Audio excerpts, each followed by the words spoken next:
All right, so I got a clip here for you guys from CNN's Jake Tapper, where he was sitting down with a Republican congresswoman named Nancy Mace and basically discussing how the GOP is currently planning to use the national debt ceiling in order to essentially blow up the American economy and hold it hostage unless Joe Biden and the Democratic Party are willing to go forward with spending cuts to key programs like Medicare, Medicaid, and Social Security. So let's go ahead and jump into this, and then I'll give you guys my thoughts on it after. Kevin McCarthy suggested that if your party wins back the House, he would refuse to lift the debt limit unless Democrats in the White House agree to spending cuts. Are you on board with that plan? Are you willing to risk the U.S. defaulting on its debt as leverage to impose these spending cuts?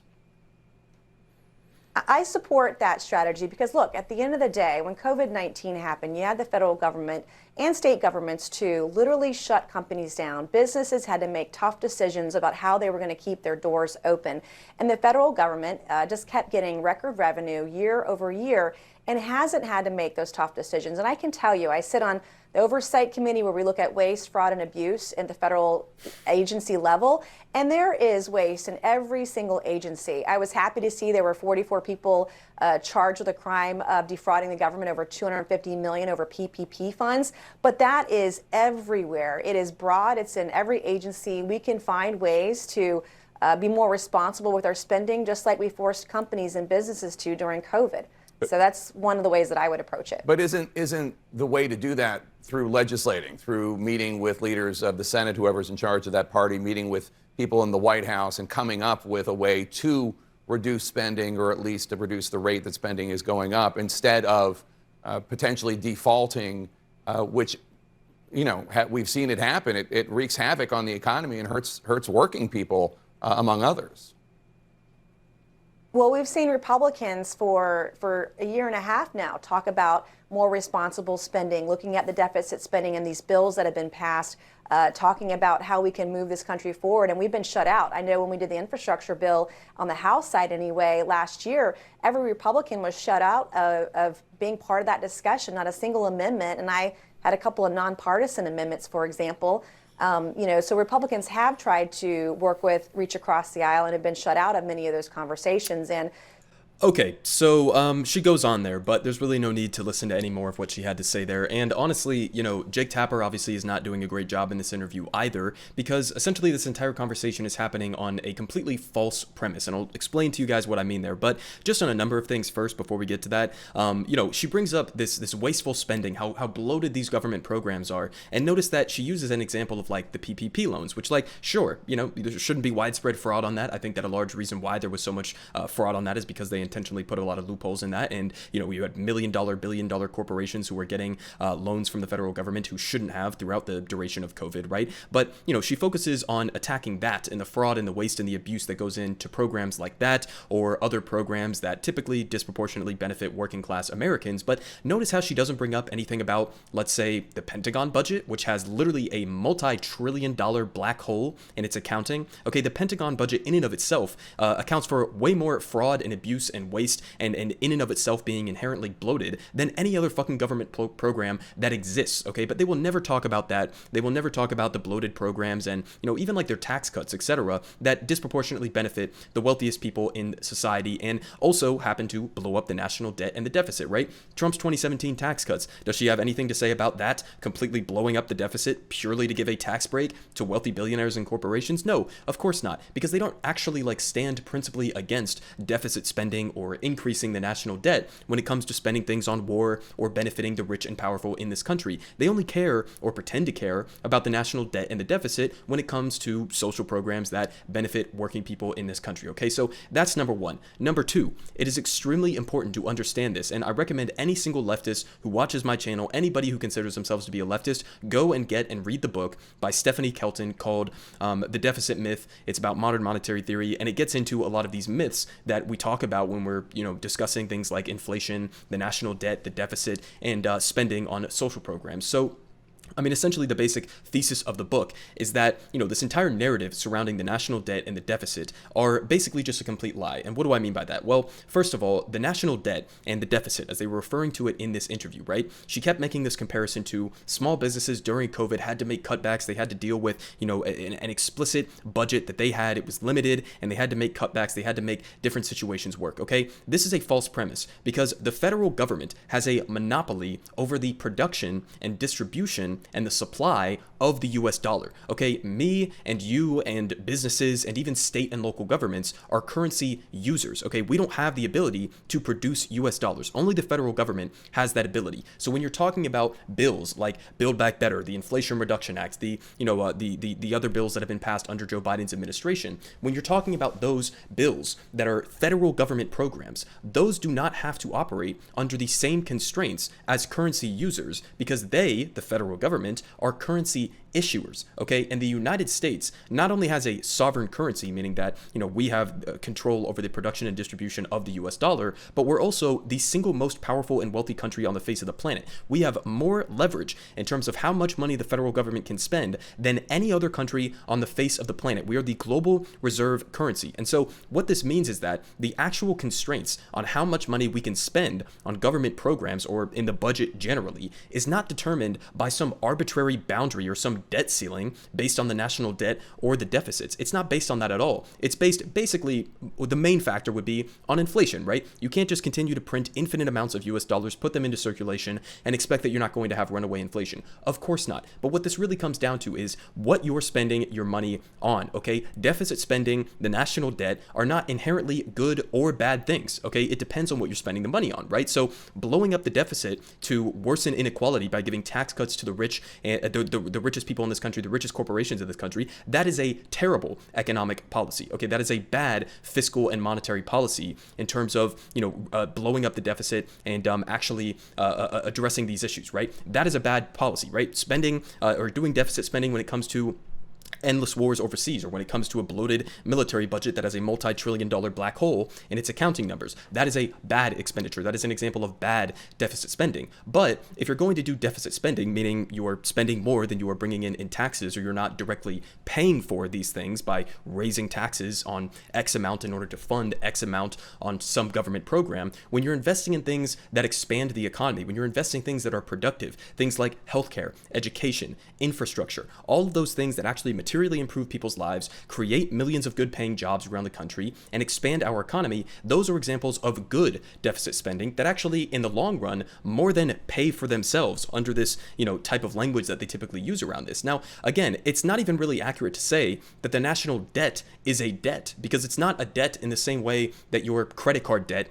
is a debt, because if you just keep running up, credit card debt, somebody at the end of the day is going to come and they're going to bust down your door, they're going to seize your assets, and you're going to have to pay that bill at the end of the day. The federal debt, the government debt that we talk about, is not the same fucking thing. Okay, nobody is coming to bust down the door of the United States or the federal government or the Treasury in order to collect on that debt. It's not even a debt in any real sense of the word. It really could more accurately be defined as like just an accounting figure in terms of how much money we've spent versus how much we brought in taxes. And you have to understand something else, which is that, we have this false idea in terms of at the federal level that when you pay your taxes at the end of every year, right, to the federal government, that money is being used on government programs, that it's actually going to be spent on some of these government expenditures. That is not how federal government spending works, okay? That is how it works at the state level, at the local level. That's how it works for businesses, because those are all currency users. But when it comes to the federal government, the currency issuer, that is not the case, okay? When the federal government collects your taxes at the end of the year,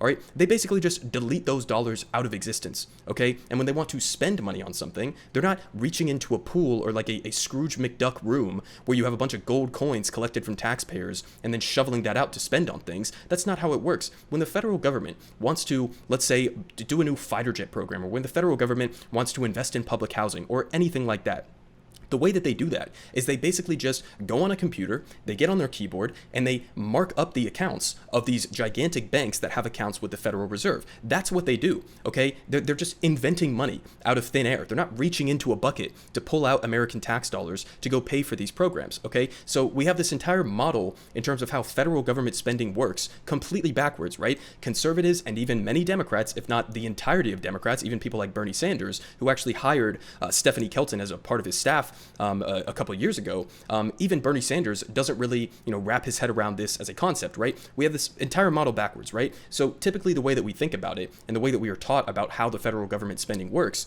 is that first you have to tax and borrow money, and then you have to use that money to spend on things, right? This is like that famous Margaret Thatcher quote that the government has, no dollars other than that which they take from, average working class people. Completely false premise, okay? It's actually the exact opposite of that. The way that federal government spending works is, again, if you want to spend money on a government program, Congress, which has the power of the purse, they authorize that spending, and then the Federal Reserve goes into the accounts of these banks and they mark up the accounts. They're not using your tax dollars, okay? So it's actually spending first. It's not taxing and borrowing and then spending. It's spending first, and then you tax and you borrow money and use some of these other fiscal monetary strategies in order to pull money out of circulation, right? So taxation is not really using your money to go spend on government programs. It's more just deleting your money out of existence, and it can also be effectively used as a tool to either increase or reduce wealth inequality in this country, right?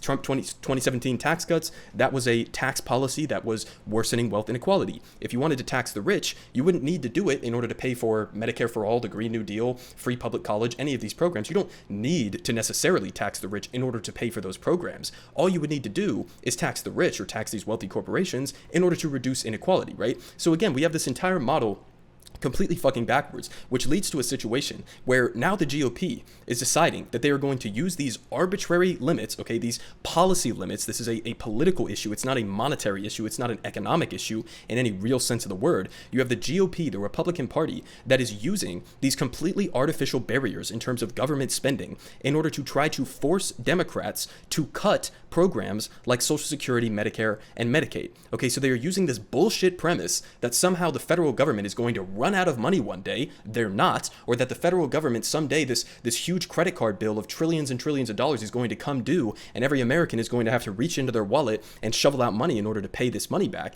They create this completely false premise in order to justify forcing austerity on working class people. Again, meanwhile, to give you an indication in terms of how much they actually care about the debt and the deficit, they have no problem spending trillions of dollars on endless wars overseas, no problem spending nearly $1 trillion a year on just our military budget alone, no problem with tax cuts for the wealthy, none of those things that actually blow up the national debt and the deficit to significantly higher degrees. So you have to understand, first of all, they don't give a single solitary shit about the debt and the deficit, but number two, they're actually just weaponizing this narrative and weaponizing this misunderstanding in terms of how federal government spending works in order to force working class Americans to an even worse point than they are already at right now. So, I mean, obviously, we have a response here from Joe Biden. He's saying he's not going to fall for it. He's saying that he has vowed that he will not yield to the GOP demands that Democrats cut entitlement programs like Medicare and Social Security in exchange for avoiding a debt ceiling standoff. Bernie Sanders is standing by him on that. So, this is something you got to double down on, right? You can't just be pushed around on this issue. And this is something that even Barack Obama wanted to do back in I think it was 2012 or so, when he was basically trying to cut a deal with Republicans to cut programs like Social Security. And they ended up not siding with him and not getting that bipartisan deal done because the Tea Party coalition and extreme right-wing fiscal hawks didn't think that he was going far enough. But this is something where this could legitimately be on the table, right? Joe Biden himself has had a history throughout his Senate career of trying to cut these programs. So, this is a real pivotal moment here in terms of whether or not Joe Biden, whether or not the Democratic Party generally or overall actually has any balls and is willing to stand up to these completely bullshit narratives. Obviously, I'm not anticipating they're going to come, forward with full-throated endorsements of modern monetary theory or anything like that, but you cannot let this happen, right? You cannot let the GOP get away with this type of shit. And this feeds into this other idea that we've been talking about on this channel in terms of Democrats' midterm strategy. Republicans are currently threatening to blow up the entire U.S. economy for completely bullshit premises and reasons, okay? Blow up up the U.S. economy in order to force austerity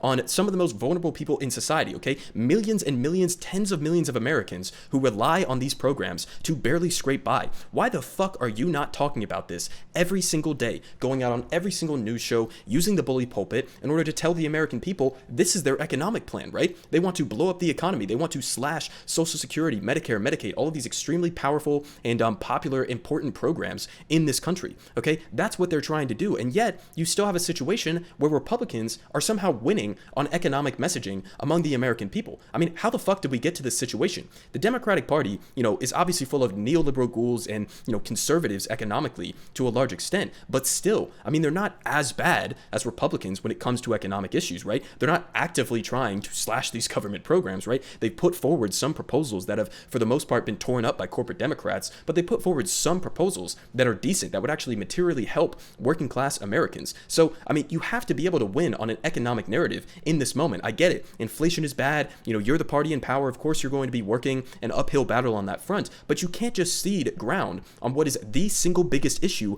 going into the midterm. So understand, if Democrats get wiped in these midterm elections, it's because of a failure on economic messaging. It is because they've allowed Republicans to go prance around on Fox News, on all of these different programs, even on CNN, and not only threaten to slash all of these popular government programs, but to fucking blow up the entire U.S. economy in order to do it. So, I mean, again, you have to revamp this. You have to give some sort of a demonstration to the American people that you are actually going to stand up and fight for these programs, and not only fight to maintain them or fight against slashing them, but to expand them, to actually dramatically improve the lives of average working class people across the country. Everyone is saying good Politic guy has the best Politic. Believe me, no one does it like him.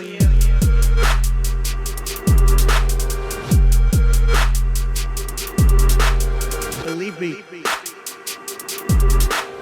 everyone is saying